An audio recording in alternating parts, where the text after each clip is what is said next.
Y'all, welcome back to another episode of Bridge Trolls Garage. Tonight what we're going to be doing is we're going to be swapping out the factory radiator and radiator fan for a aftermarket aluminum radiator with dual electric fans. Stay tuned for more.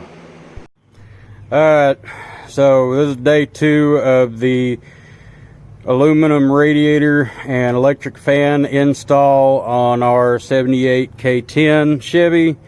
So I'm going to give you guys a little update on it.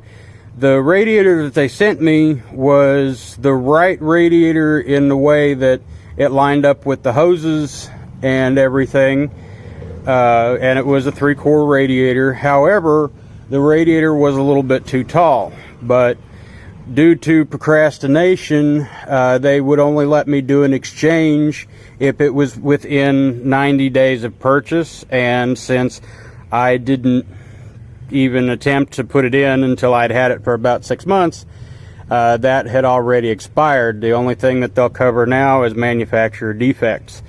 So I'm going to show you guys what I did with a little bit of redneck engineering. Oh, and I forgot, they also, even though I bought the kit that was supposed to have the wiring harness, they did not include the wiring harness. And when I emailed them about that, I never even got a response for that one. So I emailed eBay about it, and I guess eBay is going to do something, talk to them about it. I'll put the manufacturer's website in the description. That way you know, yeah, it's a decent radiator for the price, but be prepared to not get what you actually bought. Anyway, so the redneck engineering, what I did was I went to O'Reilly's up the road, and they had a universal radiator support installation kit, which is basically what I did, only instead of spending $17, I spent like $8. So what I did was I had some of this floating around. This right here is just a piece of smaller radiator hose that I cut in half, and I slid it down the back of the radiator about a quarter of the way to keep it from rubbing up against the frame.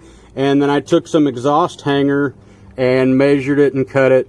And this has a little rib across the top of it right here. It goes all the way down the radiator. That is about yay much off the actual fins of the radiator. So what I did was I got a little box of real short sheet metal screws, and I just screwed this into there. As you can see, everything is nice and tight. No movement. I'm shaking the camera more than the radiator's moving. I basically did the same thing on the other side. It just looks a little bit different because I didn't want it to interfere with me getting the radiator cap on and off. The way that I got around the wiring issue is what I did is I obviously just ran a ground over here to the main ground that's behind the battery. That was no big deal. And what I did, I haven't run this in case yet, but I'm going to at some point, is I ran a hot wire from the connection on the radiator fans, and I ran it around back here to the firewall, and I went through the firewall. And basically what I did is I just tied it into a fuse box. I tied it into the fuse box on a prong that turns off when you turn the key off and is hot when you turn the key on. So basically the fans run all the time. I don't really know how that's going to affect what I'm doing. I don't know, but I'm in the process of putting a second battery on the truck anyway.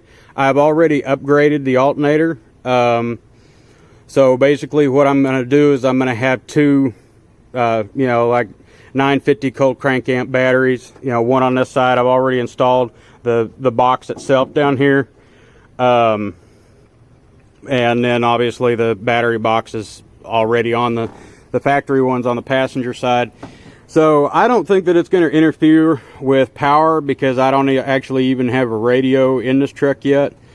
But anyway, so I'll quit talking y'all's ears off. I hope you enjoyed the video. If you did, please like and subscribe and hit that bell notification. And if you have any questions, drop it in the comments and I'll answer it the best I can. Anyway, y'all have a good day and we'll talk to you later. Bye.